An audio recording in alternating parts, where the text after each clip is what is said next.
Olá, boa tarde, gente, tudo bem? Vocês me ouvem?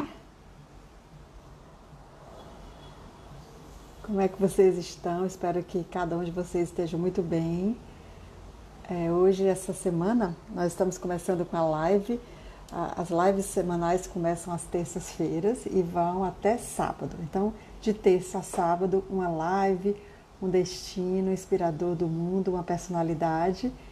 E que vocês sejam todos bem-vindos, bem-vindas. Laura, seu Eleazar já está aqui. Queria comentar que a participação dos nossos convidados, né, da nossa audiência é muito importante, porque é uma forma que a gente tem de estar em contato com vocês, de manter esse laço de conversa, de diálogo. Então, sejam todos bem-vindos, façam suas perguntas, anotem aí o que vocês gostariam de saber. O tema da nossa live de hoje é os heróis anônimos da Segunda Guerra Mundial. A gente vai conversar com o casal Eleazar de Castro e Gorete Gurgel. Eles são autores do livro Pelos Caminhos da Segunda Guerra Mundial e toda semana eles trazem um personagem, uma pessoa que inspirou, que foi relevante, ajudou outras pessoas, ajudou judeus, salvou vidas de pessoas durante o período da Segunda Guerra Mundial. Então eles já estão aqui online, eu já vou chamá-los e eles podem então completar aqui a fala deles, né? Vamos dar as boas-vindas aqui ao Eleazar de Castro e a Gorete Gurgel.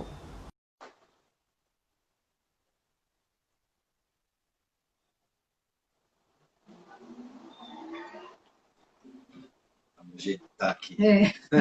Olá! Tem que enquadrar aqui. Boa tarde, seu Eleazar, dona Gorete, tudo bem com vocês? Sejam bem-vindas. Graças a Deus. Ai, que bom. Hoje nós vamos conversar sobre uns irmãos, é isso? Isso. Legal. Deixa eu fixar aqui o nome da nossa live, porque assim as pessoas podem entender sobre o que a gente está conversando, né? Entrando, né? Isso. Vai pegando. Isso. Estamos bem?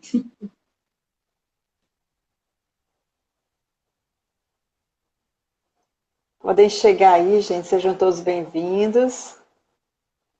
A Laurinha está dizendo aí que você pode fixar o comentário dela. Ah, é? Fixei o meu, ó, Laura. Já foi, né? Tá bom assim? Né? Eu baixei um pouco.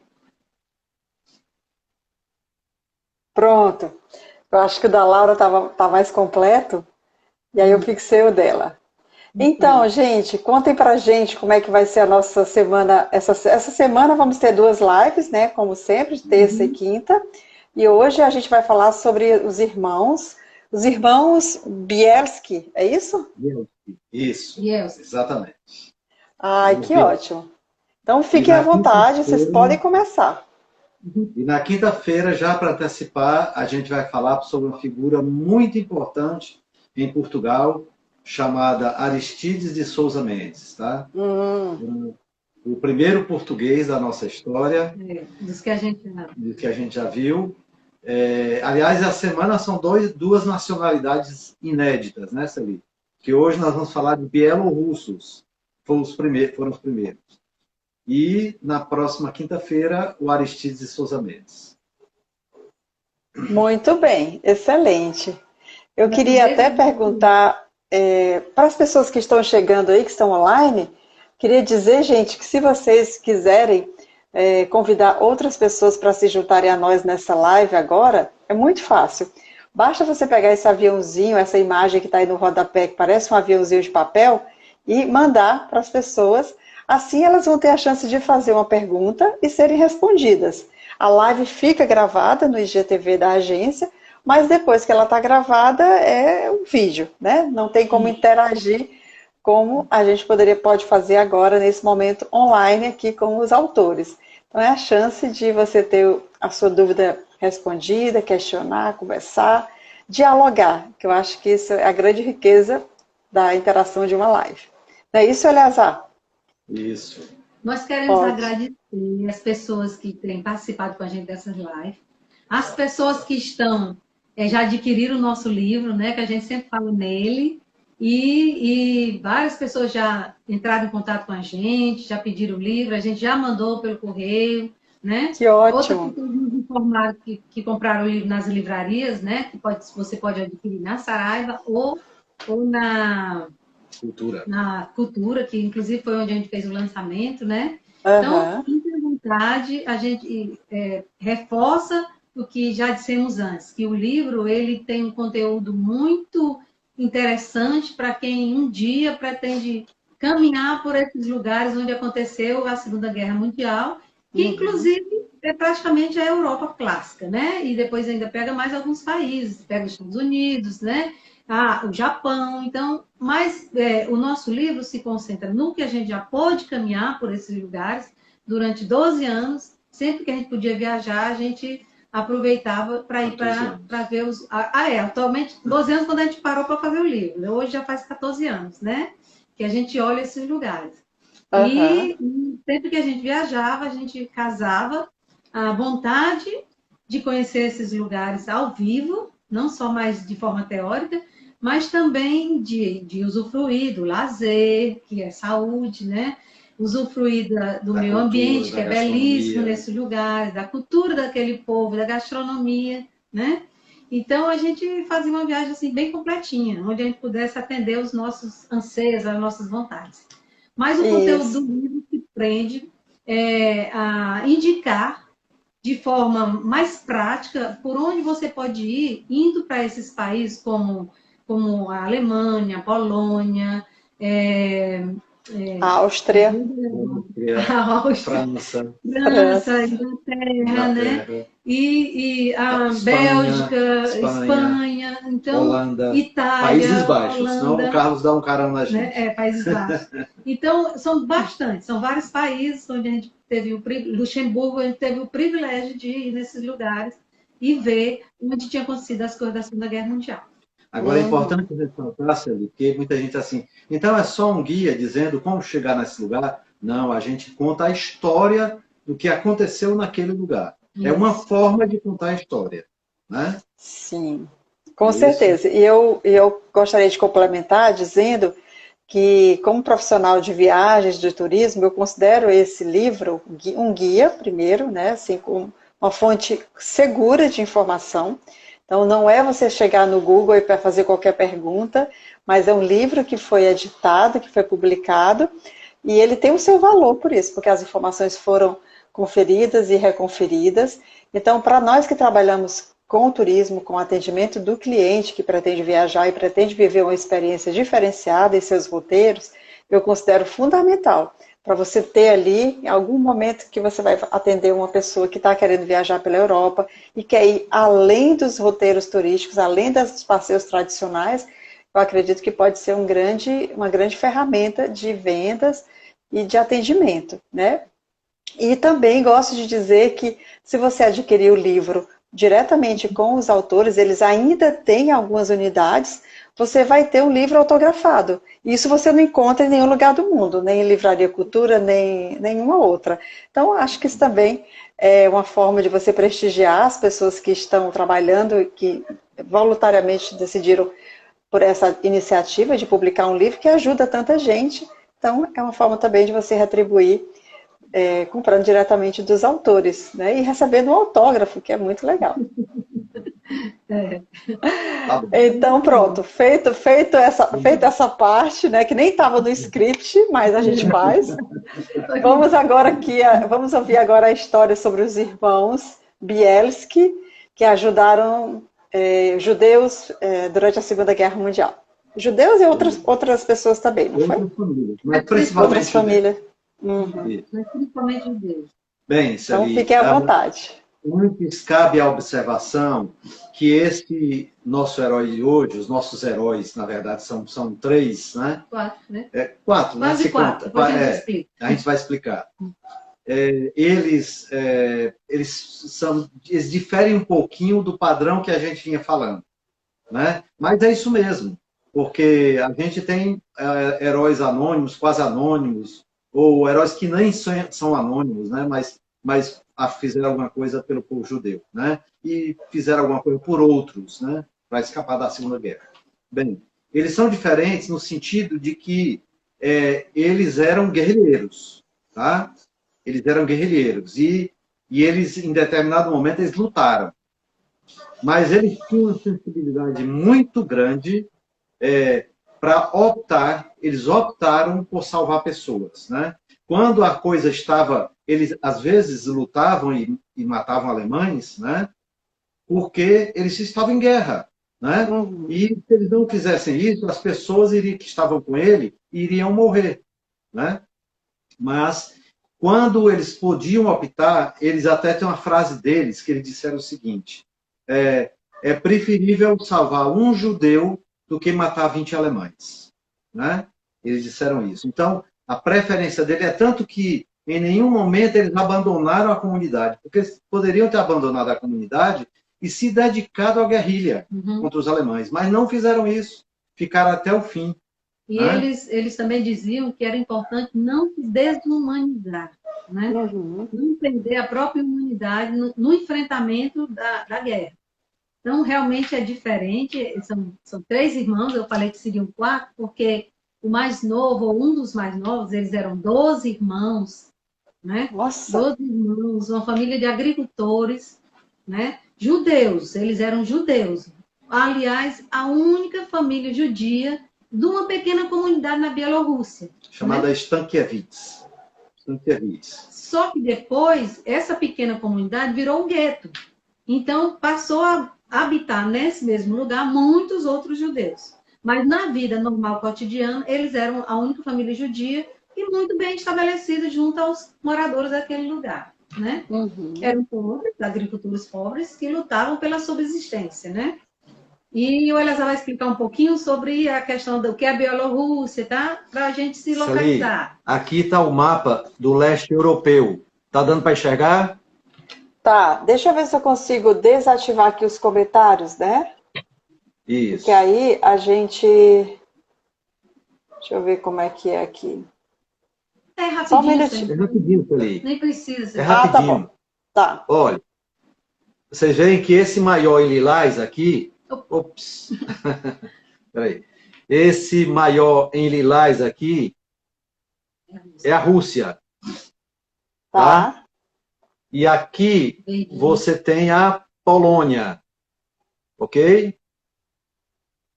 Não, peraí, desculpem, a Ucrânia. Desculpe, a Ucrânia. Aqui é a Ucrânia. Do outro lado, aqui é que é a Polônia. Tá certo? Uhum. Então, a Bielorrússia é essa verdinha bem aqui, ó. No meio da Polônia, da Ucrânia e da Rússia. Ok? Esse enclave aí verdinho, pequeno, pequenininho, aqui, ó. No meio da Rússia, da Polônia e da Ucrânia. Ok? Certo. Bem. Quando Então, eles moravam lá, a Bielorrússia pertencia à Polônia. Né? Com os tratados na Segunda Guerra Mundial, a Rússia inicialmente era aliada da Alemanha. E aí fizeram um acordo de invadir a Polônia, né?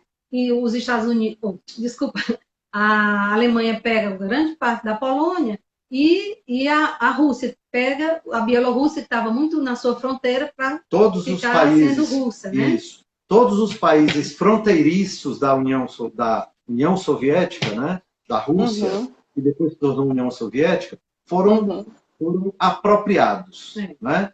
Então, a Bielorrússia fica ali vizinho dos países bálticos, que é Lituânia, Letônia e Estônia. Ela fica vizinho. Todos esses países ali fronteiriços foram apropriados pela União Soviética, como parte desse acordo Ribbentrop-Molotov, que era um acordo que existia entre a Alemanha e a Rússia. Certo?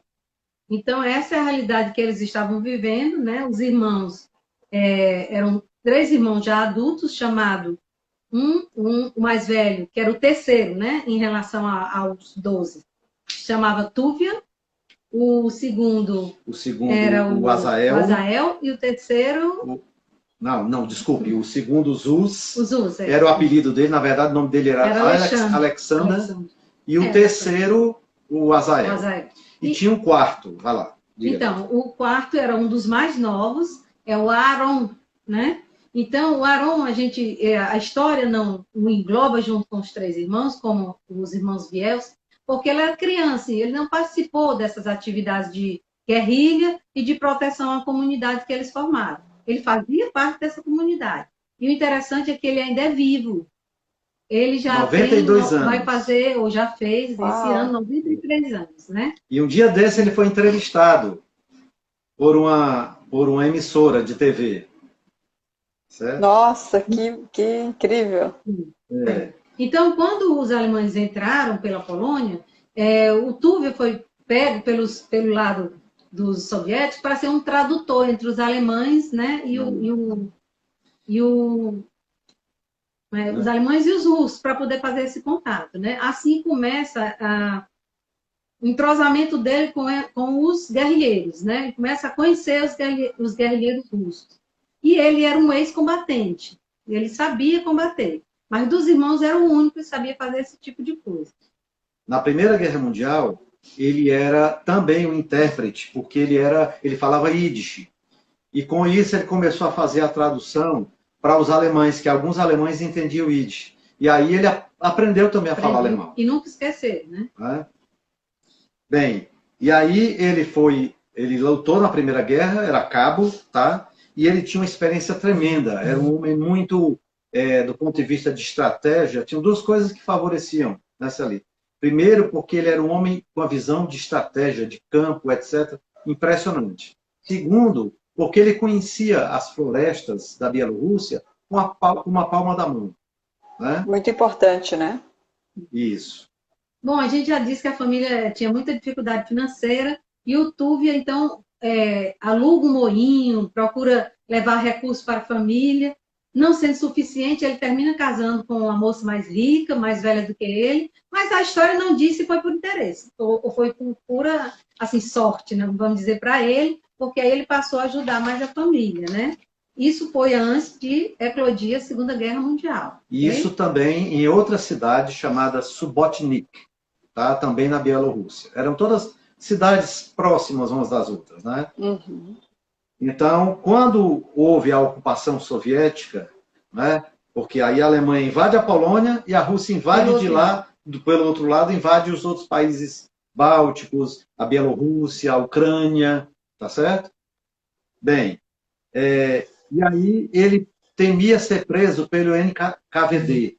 NKVD era o serviço secreto do exército russo, né? Então ele temia. Por quê? Porque ele podia ser considerado como burguês. Era dono de uma loja com a mulher, né? Então ele era chamado de capitalista burguês. Então ele foi se mudar. Ele se mudou. Mudou para uma cidade chamada Lida. Chamou a mulher dele, né? Pediu a sua esposa, que era Rivka, né? Para ir junto, mas ela não quis. Ela não quis. Ficar na cidade dele. Quis ficar na cidade que era a mesma cidade da família dele, né? Uhum. E então ele foi para essa cidade. Essa foi uma das cidades que foi massacrada, que os alemães entraram para retirar os judeus de lá. E nessa ocasião ele, com mais os outros irmãos, fugiram para a famosa floresta que a gente já falou, que muitos judeus fugiam para as florestas da Europa, não só aqui da Bielorrússia, como da Alemanha, da Polônia e de outros países. Então, as florestas, que eram densas, se tornaram refúgios para judeus que tentavam se esconder dos alemães para não serem mortos. Mas a história conta que a estrutura de defesa mais bem montada foi essa que os irmãos Bielski montaram na floresta da Bielorrússia. Né? Por quê? Porque eles eram dessa cidade desde criança, acostumados a adentrar a floresta e conheciam com a palma da mão. Era uma floresta pantanosa, tinha rios, pântanos, né? E nem todo mundo tinha coragem de se aventurar, porque eles citam até que algumas pessoas se perdiam, caíam no rio, caíam nos pântanos e não apareciam nunca mais. Além de animais selvagens também, claro. Principalmente lobos. Tá? Bem, aí o que aconteceu, Celi? Em 1941, eles ainda não tinham se organizado, ainda na floresta, né? Em 41, aconteceu a Operação Barbarossa. Barbarossa foi aquela invasão alemã surpreendente. Para muita gente não foi surpreendente, mas para Stalin, por exemplo, foi. Ele achou que a Alemanha ia fazer isso, porque era um aliado. E, de repente, a Alemanha invade a Rússia, né? Mas no caminho, vai passando por todos esses países, inclusive a Bielorrússia, né? E vai também matando os judeus, prendendo os judeus, criando guetos por onde eles passavam. Era uma obsessão esse antissemitismo dos alemães, né? Isso não quer dizer que não havia antissemitismo no resto da Europa. Inclusive lá na Rússia e na Bielorrússia, também eles eram muito antissemitas. Uhum. Muito bem. Então a cidade foi bombardeada pela Luftwaffe, que é a Força Aérea Alemã, né? A cidade toda ficou em chamas e eles se refugiaram nessa floresta, tá? Aí, depois que foi na cidade de Stankiewicz. Stankiewicz era justamente a cidade onde eles se cresceram e onde estavam os pais. A cidade tinha virado um gueto, né? E os judeus residentes foram transferidos para um gueto em Novogrodek, que era uma cidade próxima, né? Eu não disse dizer esses nomes. E eles fugiram, mas voltaram para lá para buscar o restante da família, né? Voltaram para buscar o restante da família. Quando chegaram lá, encontraram todos mortos, assassinados pelos alemães. Pai, a mãe, os irmãos, os que tinham ficado, a esposa dele com os filhos, a esposa dos irmãos com os filhos, todos tinham sido exterminados. Inclusive com a ajuda da polícia da Bielorrússia, que eles faziam muito isso, os alemães, né?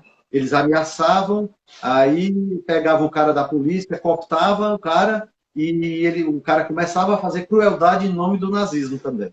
É muito comum, né? Nossa. E eles começaram a comunidade deles dentro da floresta com 33 pessoas, entre parentes, né? Alguns amigos. Só que começou a notícia de que havia esse grupo na floresta.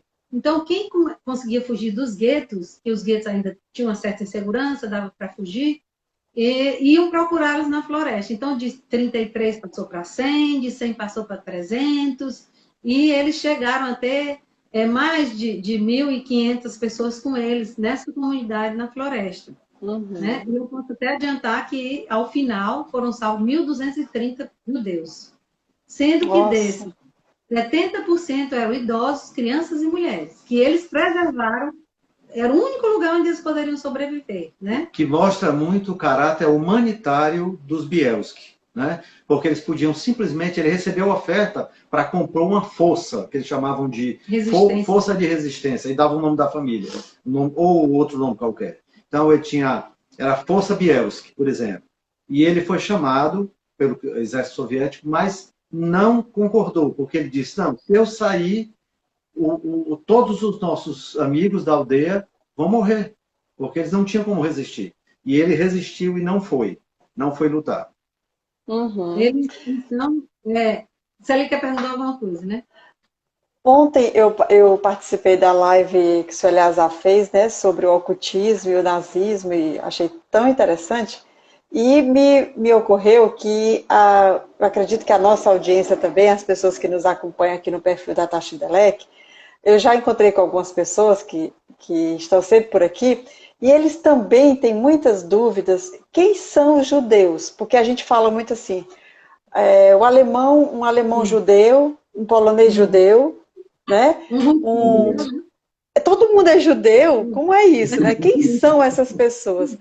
Então, eu não gostaria que a gente respondesse agora, mas queria perguntar para o pessoal se isso é uma dúvida mesmo, que a gente pode depois organizar uma live para explicar, né? O que é que quer dizer quando a gente se refere a um povo judeu, né?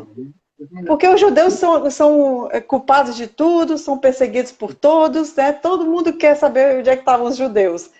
E aí, uma vez eu encontrei com uma menina, uma amiga minha, e ela disse, Celi, eu já estou ficando com pena dos judeus. Eu disse, pois é, mas É porque sempre os judeus, né? Os judeus. E às vezes, isso também era uma dúvida minha, assim, quem é realmente esse povo Mas que você ora é gostou da alemão, explicação? ora é, Ah, é você gostou da polonês? explicação, Felipe? Você gostou da explicação de ontem? Eu Você pegou? achei fantástica. Agora é longa, né? Porque tem todo um É, contexto, é, mas é. é algo que as pessoas acho que merecem saber, que eu E acho que tudo faz é bem isso, com sentido. muitas nacionalidades, né? Verdade. Né? Então, Uhum. assim, a gente. E ontem também eu estava pesquisando um pouco sobre Israel, sobre o país Israel, e a gente vê outra conotação, né? Quando a gente fala sobre os judeus de Israel, os Uhum. judeus da Europa, os judeus da Alemanha, Uhum. é assim, tem uma outra. Eu acho que seria bom um dia a gente fazer, eu não sei o que é que vocês acham aqui, quem está online, Não, acho super interessante. mas acho que poderia ser algo bem enriquecedor Com certeza. para a gente entender mais o contexto dessas histórias todas. O Mas vamos maior, continuar. eu diria só que, só rapidinho, que o maior link, vamos dizer assim, aquilo que faz com que esses judeus espalhados pelo mundo se sintam uma comunidade única, é a sua religião. Sim, Principalmente sua religião, sua cultura, né? Que eles guardam, né? É é, E porque, viu, Celi, no caso dos judeus, a religião não é só um vínculo religioso cerimonial. No caso sim, dos judeus, o vínculo é cultural, é social. também. É sim, muito mais do que só uma religião Uhum, entre quatro paredes. uhum. Ela se estende à comunidade. Né? sim. Mas vamos voltar para os irmãos, né? Vamos lá. Não, e também ontem, ainda sobre esse tópico, né? Nós assim, do turismo, é bem comum quando a gente faz reservas de assentos para os clientes, né, nas Uhum. passagens aéreas, especialmente nas internacionais, e às vezes alguns pedem uma comida vegetariana, uma comida Sim. especial, Bom, e aí a gente já recebeu, né, solicitações de pessoas dizendo, não, eu preferi uma comida kosher. é, Aí a gente, Poxa, ai, como é essa comida kosher, né? Mas isso é tão forte que nos aviões, né, nas companhias uhum. aéreas, existe essa possibilidade. existe, existe. E foi A ontem muito comida interessante quando o senhor explicou sobre isso também. Isso. A comida kosher, ela é uma comida que não só ela tem ingredientes especiais, mas a forma de fazer.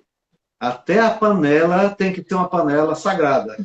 É, exatamente. Eles O senhor sabe que uma valorizam vez muito o eu. cerimonial deles, o É, cerimonial, aquilo que é cultural, aquilo que é cerimonialista, aquilo que desperta neles as lembranças, porque eles são muito de evocar a sua história, de tal forma que a pessoa se sinta uma continuidade na história. É Sim, bem interessante isso nele, é muito forte isso no povo judeu. é verdade.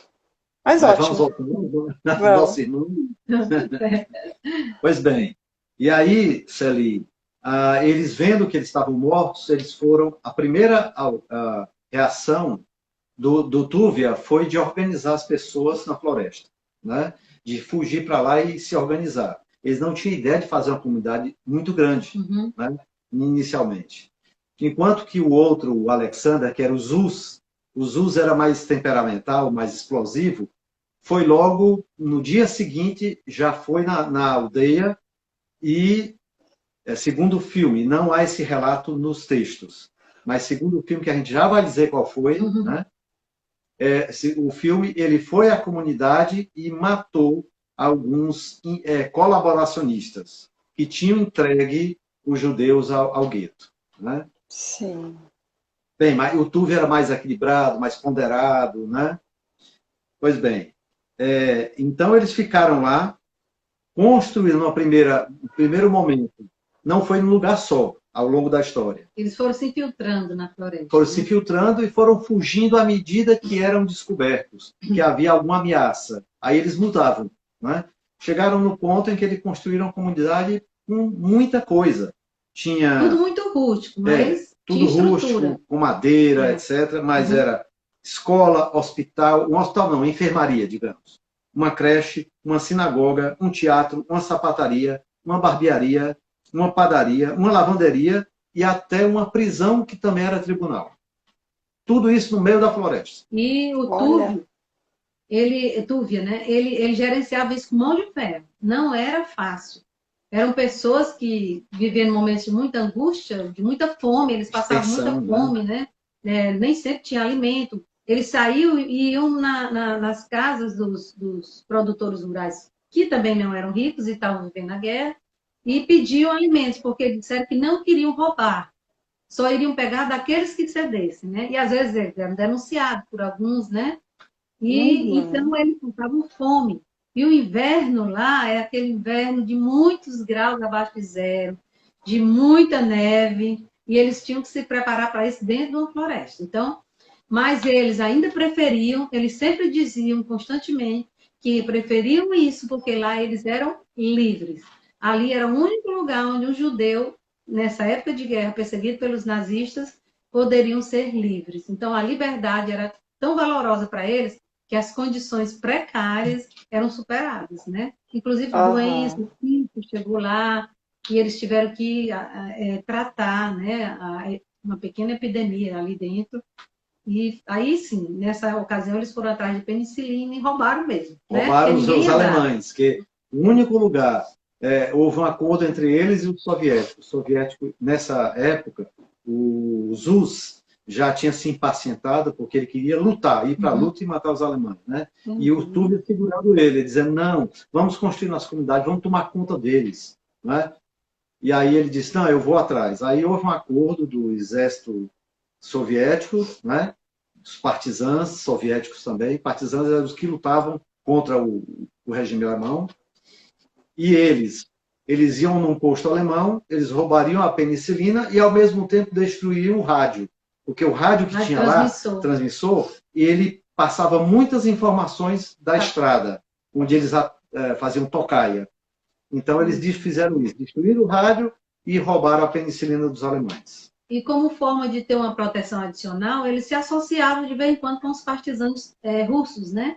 Então eles atacavam pontes, às vezes estação de trem. Só que a turma que era liderada pelo Tuvio, que era judeu, a intenção deles era, por exemplo, atacar uma estação de trem na possibilidade de barrar um trem que estivesse levando judeus embora para um campo de concentração, né? Então eles sempre tentavam associar a cuidar da libertação de mais judeus que eles pudessem preservar. Enquanto que o outro queria derrotar os alemães, né? Que eram os russos que estavam resistindo aos alemães na Bielorrússia, né?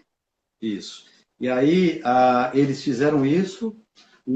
Foi na época que o ZUS participou do exército soviético, mas o que foi que ele percebeu? Ele percebeu que os soviéticos só aceitavam eles lá porque eles haviam se aliado para lutar com os alemães, pelo poder de fogo deles, que era um grupo mais ou menos Uhum. grande, que tinha aderido aos partisãs soviéticos, né? Uhum. Mas eles perceberam que eles eram tão antissemitas quanto os alemães, né? Inclusive, eles tiveram problemas, às vezes, com alguma parte da população, porque pessoas não judias, né, espalharam que eles estavam roubando alimentos das comunidades. E eles não faziam Sim. isso. E eles diziam, olha, eles estão roubando. Inclusive, eles sofreram um ataque, né, dos policiais da Bielorrússia, porque eles receberam denúncia de roubo.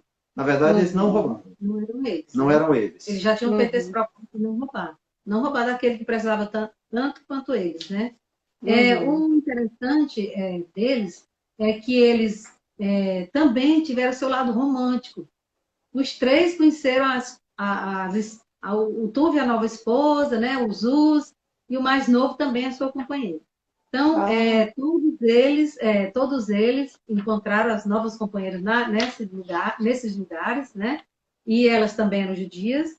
Fizeram casamentos no meio da floresta, tem essa parte mais romântica, mais bonita da história.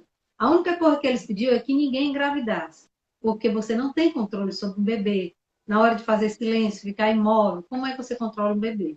Então, eles pediam para aqueles que se apaixonassem por alguém, casassem, não, não, Tivessem não tivessem bebês. filhos, né? Naquela situação. Daquela Mas situação.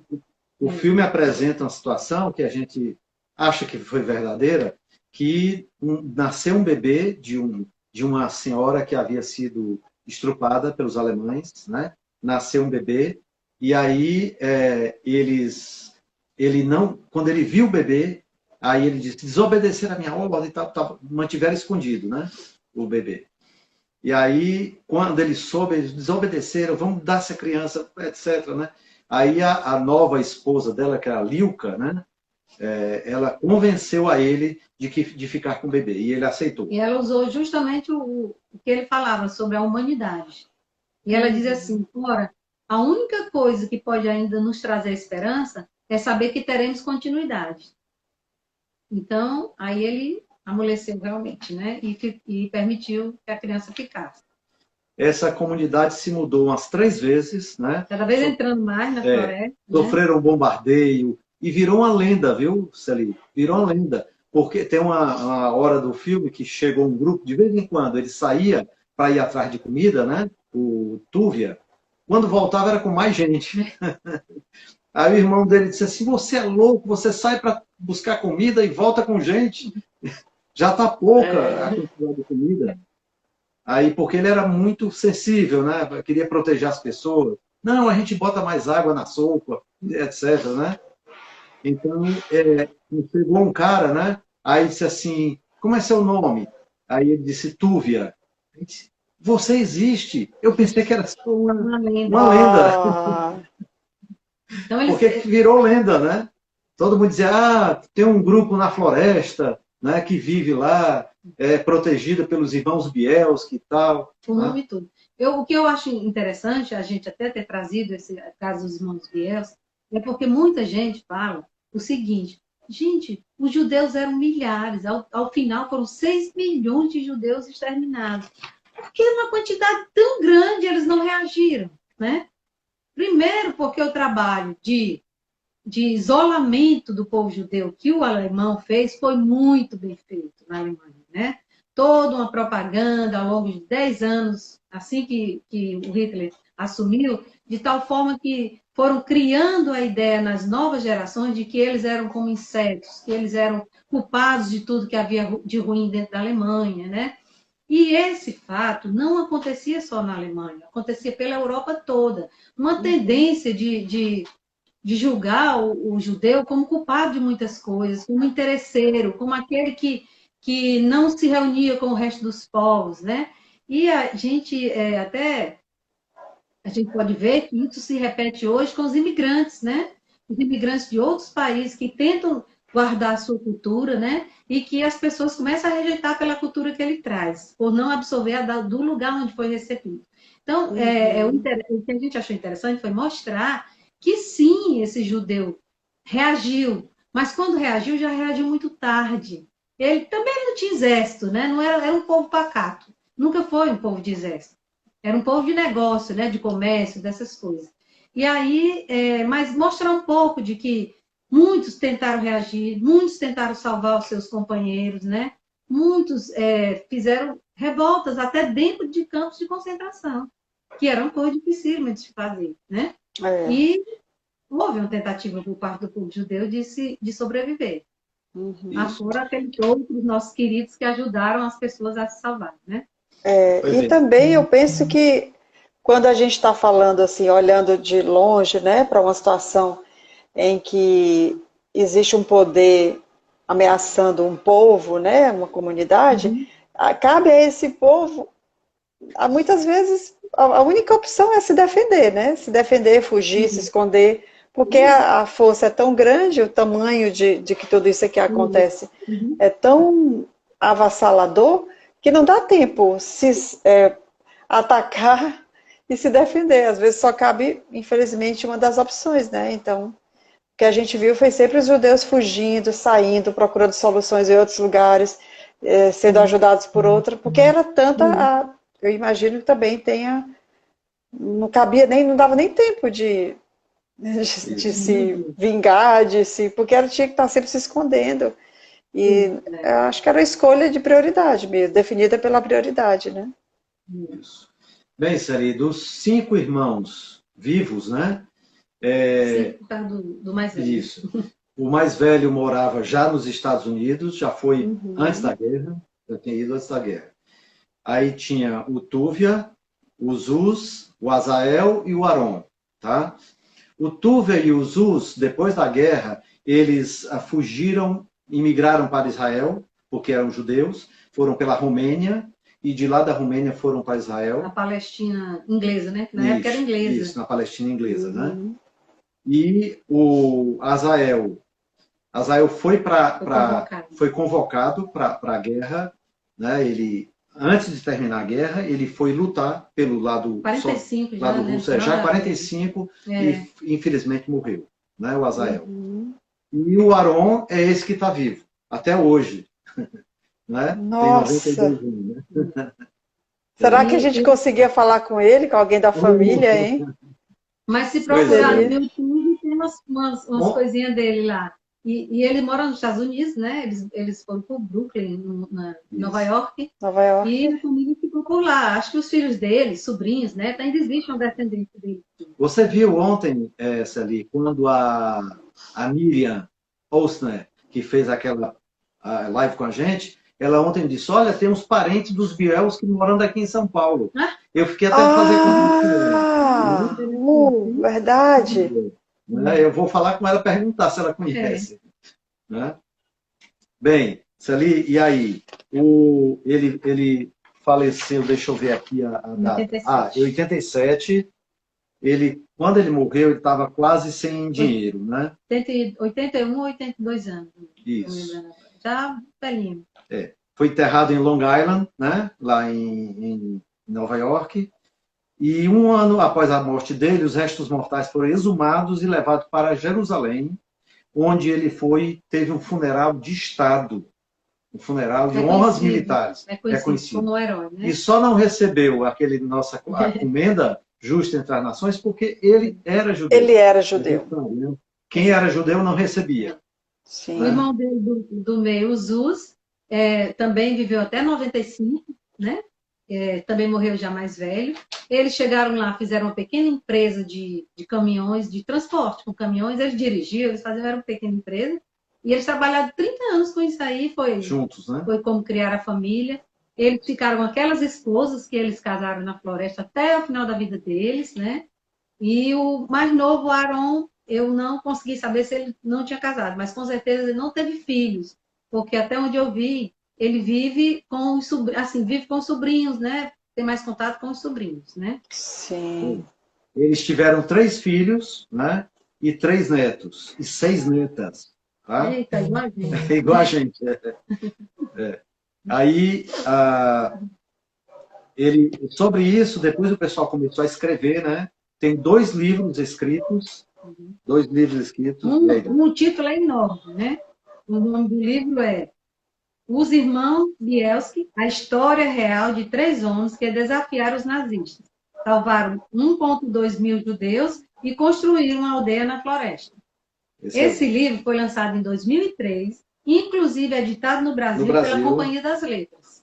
Quem tiver interesse de ler sobre a história deles, né? É bem interessante. E tem Dona Gorete? Oi? Eu acho que se a senhora puder repetir, a gente pode tentar escrever o nome do livro. E uma amiga nossa lá da França perguntou qual é o nome do filme. Vai Se já. tem algum filme. Vai já, tá bom. Então, eu vou dizer o nome do livro de novo, é imenso. Os Irmãos Bielski, a história real de 3 homens que desafiaram os nazistas. Salvaram 1,2 mil judeus e construíram uma aldeia na floresta. Esse é o título desse livro que a gente encontra aqui no Brasil pela Companhia das Letras. Mas tem outro que não existe no Brasil, não tem tradução ainda, que era Desafio, : Os Partisãs Bielski. Esse não tem ainda tradução. E agora o filme. Eu acho que a Mônica comentou alguma coisa. A Mônica Dourado comentou alguma coisa sobre... Eu não estou conseguindo ver todos os comentários, se aliás, depois se eu puder ler um pouquinho para responder as perguntas. Passou. Bem, o filme, vou logo dizer o filme, né? Que aí, o filme é um filme relativamente recente, né? Foi 2008, se chama Um Ato de Liberdade. O Ato de Liberdade, nós procuramos, você encontra naquela canal de streaming chamada Look, L-O-O-K-E, Look. Tem lá, nós alugamos ontem, reassistimos, que a gente já tinha assistido, né? Então, é um ato de liberdade. E a gente estava curioso porque o nome desse filme é justamente de uma fala do próprio Tuvia, né, em que ele diz, olha, nós temos que lutar contra os alemães, parará. Aí ele disse, o Tuvia disse, não, vamos fazer todo mundo sobreviver. O nosso protesto contra os alemães vai ser um ato de liberdade, vai ser sobreviver. Então é a fala dele. Lindo, né? Para fazer o Isso. livro, o autor, que é o Peter Duff, ele fez entrevistas com os sobreviventes da família e também os outros sobreviventes foram salvos por eles, né? Os descendentes, por recorte de jornais, para vocês verem como eles já tinham uma certa fama, eles saíram em jornais na época, documentos e cartas da época. O que ele pôde resgatar para fazer esse livro, ele fez. Quando ele estava elaborando esse livro, ele encontrou o Aaron e conseguiu também entrevistar o Aaron.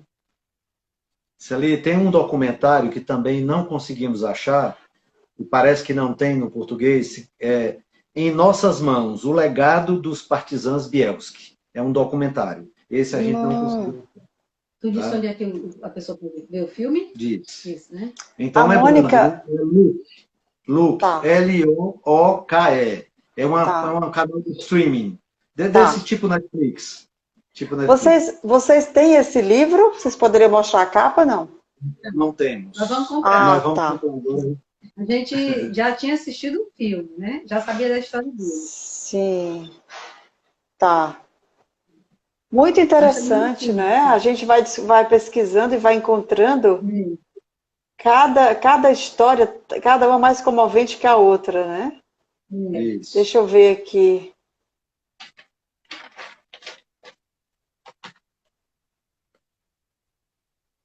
É muito interessante mesmo. Aí, só uma última frase aqui, que eles disseram sobre eles, né? Que eles protagonizaram histórias de heroísmo, perseverança e de combate à barbárie nazista, né? Então, eles foram muito corajosos, não lutaram só pela vida deles, lutaram pela vida de outros, e o que eu achei mais interessante, aqueles outros que eram geralmente bem abandonados, que eram os idosos, as crianças e as mulheres. E que se pegasse um campo de concentração, eram os primeiros a irem para as câmaras de gás. Ai, que coisa, né? Respirar fundo e continuar. Eles não eram meros guerrilheiros, eles eram pessoas que tinham uma sensibilidade muito grande e se negaram a abandonar essas pessoas. Né? Isso foi muito claro. Isso não foi a gente estar jogando confete, ou porque a história é hollywoodiana, de jeito nenhum. É porque aconteceu isso mesmo. Ainda hoje tem sobreviventes que enaltecem, sobreviventes Desses 1.200. Desses 1.200, né, descendentes deles, que enaltece a figura dos Bielski. E assim, o bom é que eles não escondem a verdade, que eles mataram pessoas, né, na defesa, eram guerrilheiros, né? Na defesa do que eles precisavam preservar, tiveram que matar. Então, aquela questão que a gente sempre fala, da humanidade tendo que prevalecer e você tendo que fazer algumas coisas que na sua vida mais normal você não faria, você não mataria, né? Sim. Porque quem quer matar um ser humano, né? A única coisa que ele pedia era que eles não viessem a se transformar em desumanos, né? Que eles não viessem a praticar barbárie pela barbárie, né? E no filme, inclusive, há uma cena em que eles prendem um militar alemão e há uma revolta tão grande no meio daquele povo que já perdeu pai, mãe, filho, não sei o quê. Aí um começa a gritar, meu filho era assim, minha mãe não sei o quê. E nesse momento, realmente, as pessoas se descontrolam e matam aquele oficial, né? E aí ele olha e se retira, porque ele entende que aquilo ali não é proposta de vida para ele, mas que naquele momento ele não pode fazer nada. Olha, aí o Mundo Perto de Você está dizendo assim, o nome em inglês do filme seria Defiance, exatamente. Isso mesmo. Esse mesmo. Mas tem em português, é um ato de liberdade. Ah, tá. Daniel Craig é aquele 007. Que fez o 007. Sim, né? Exato, ela está dizendo. Ah, interessante, né? Muito bom. Muito bom, seu Eleazar, dona Gorete, muito obrigada. Mais uma história comovente, né, que chega numa hora sempre boa para nos inspirar nesse Sim, período de isolamento social. sim. E aí eu queria também explicar uma coisa que às vezes a gente conversa e acaba não explicando, que as pessoas muitas vezes perguntam por que vocês, né, Eleazar e Gorete, fazem parte desse projeto de lives semanais, tem 2 dias de live com a gente.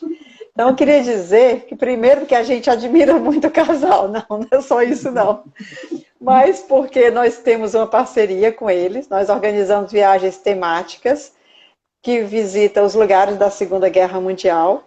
Ano passado realizamos uma viagem pela Europa, que foi para a Alemanha e República Tcheca, e eles vão junto, acompanhando, trazendo todo o conteúdo histórico, fazendo as analogias, e que transforma a viagem num roteiro de experiência, né, um roteiro cultural, que imagina você conseguir olhar para tudo isso com o viés da história, das relações humanas, da superação das pessoas, se torna muito mais interessante. E uma coisa que tem me chamado a atenção é ver quanto ainda desse assunto está em lugares não tão óbvios como a gente, pelo menos eu pensava que a gente encontrava muito só na Alemanha, mas a gente encontra em várias outras cidades, né, outros países, e o que amplia talvez as possibilidades de viagem para o futuro. Mas é muito por isso, então a ideia também é trazer esse conteúdo, uma presença digital nas redes sociais nesse período em que a gente está em isolamento social e tentar transformar esse conteúdo que é tão denso, que é tão pesado, que é tão difícil às vezes da gente até se disponibilizar para entender de um jeito um pouco mais leve, né, um pouco mais amistoso, né, assim, através dessas histórias que são realmente que tocam, né, que têm valores universais tão fundamentais, como a solidariedade, o respeito e a própria vida. Então é Isso. por isso também. A Mônica colocou aí, precisamos de heróis. E eu fico feliz em que a gente possa estar trazendo heróis que merecem ser apreciados como heróis. Porque a nossa sociedade estabelece cada tipo de herói que não é digno nem mesmo de ser considerado aproximadamente perto da figura do herói, né? A gente É, estabelece um esdrúxulos, às vezes, e que a gente possa trazer à nossa memória e ao nosso pensamento heróis que mereçam ser apreciados e que nos tragam conteúdos em que a gente tenha um aprendizado que depois faça parte da nossa vida, da nossa estrutura íntima, que ela modifique o nosso próprio eu a tal ponto de que eu deseje ser melhor. Se não for para ser assim, eu creio que não vale ser um herói para a gente. com certeza, né? Com certeza. São muitos conteúdos publicitários, e aí a Mônica também falou sobre o Joseph Goebbels, né? Goebbels, Goebbels. que nos convenceu de coisas que, né, que tá aqui Muito. naquela época Uhum. eram assim. Como é que podiam pessoas tão inteligentes serem convencidas, mas quando há uma manipulação da imprensa, dos conteúdos que precisam chegar para a sociedade e esses conteúdos não chegam, essa informação não chega, a gente vai sendo levado como, né, pelo que é. Então é muito triste mesmo poder sentir que não tem a liberdade, né? Que não é digno dessa liberdade de saber, de conhecer, de poder refletir, Ali, né? tem uma mensagem aí da Lia de Castros, é Lia de Uhum. Castro Soares, né? Ela é minha prima, mora em Salvador. Olha aí, eu tá chegando a E, Salvador. Parabéns, primos, essas lives são inspiradoras, especialmente neste momento. que Muito bom. bom. Muito obrigada, Lia. Esse é o nosso objetivo mesmo, né? E a gente já está chegando para o finalzinho. Eu não quero que o Instagram corte a live e nos demita assim. Então, queria agradecer a vocês que participaram, né? Cada um que dedicou esse tempo. Eu sei que nesse período de live estão acontecendo muitos conteúdos interessantíssimos nas redes sociais e às vezes fica difícil até de conciliar uma live com outra. Então, agradeço por você ter dedicado quase uma hora para estar aqui na nossa companhia. a gente reconhece e tenta ser uma boa companhia, nem que seja só por uma horinha, mas para trazer um conteúdo bom. A gente acredita também que esse momento vai passar, está demorando, está muito desafiante, mas ele vai passar. E a gente acredita também que é momentânea essa situação da gente não poder viajar, daqui a pouco a gente vai poder ganhar o mundo de novo e voltar para a nossa vida um pouco melhor, né? Com essa experiência que estamos vivendo agora. Então, Sim. muito obrigada a vocês também, ao casal, Dona Gorete e seu Eleazar, por hoje. E quinta-feira a gente se encontra com a nova live, não é isso? Isso. E amanhã a gente vai ter uma live muito linda, que eu tenho certeza que também vai ser muito bacana, que vai ser sobre... eu vou falar uma citação que eu gosto muito, né, que eu aprendi no ano passado, quando eu fui para a França, com o guia brasileiro em Paris, o Osimar. Ele me disse que o Napoleão Bonaparte dizia que o champanhe é muito importante na vitória e imprescindível na derrota. Então a gente vai amanhã conversar sobre a região da Champagne na França. E vamos entender o que é champanhe, o que é espumante, porque a Rosimar vai explicar tudo isso. Vai ser diretamente de Paris, com o guia brasileiro, cearense, que mora em Paris. Ele estava aqui online, não sei se ainda está, e ele vai nos contar sobre essas histórias todas que envolvem política. Ele está aqui, né? Ele passou aí nesse instante. Ah, tá aqui, eu vi. E o Osimar vai nos contar um pouco a história dessa bebida, a história dessa região, a história de Napoleão Bonaparte, a história da Moët Chandon, vai explicar qual é o champanhe que os Fórmula 1, né, que eles abrem ali e todo mundo comemora. Então, acho que vai ser muito rica. Eu já vou dizendo para o Osimar que eu não bebo, não entendo de bebida, a que eu gosto é champanhe. Então já dá para ver que a senhora é um outro nível de elegância, viu, Dona Gorete? Né, Osimar? Então, amanhã a gente vai então conversar sobre a região, com essa linda região da França. Eu convido todos vocês, vai ser um bate-papo muito legal. O Osimar já mora na França há muitos anos, há 14 anos, se não me engano. Ele sabe tudo, é um guia brasileiro, super preparado, ele vai contar para a gente sobre isso. Então amanhã a gente se encontra às 15 horas aqui nesse perfil. Um beijo, seu Eleazar e Dona Gorete, muito obrigada a todos, até amanhã então. Tchau, gente. Tchau. Tchau.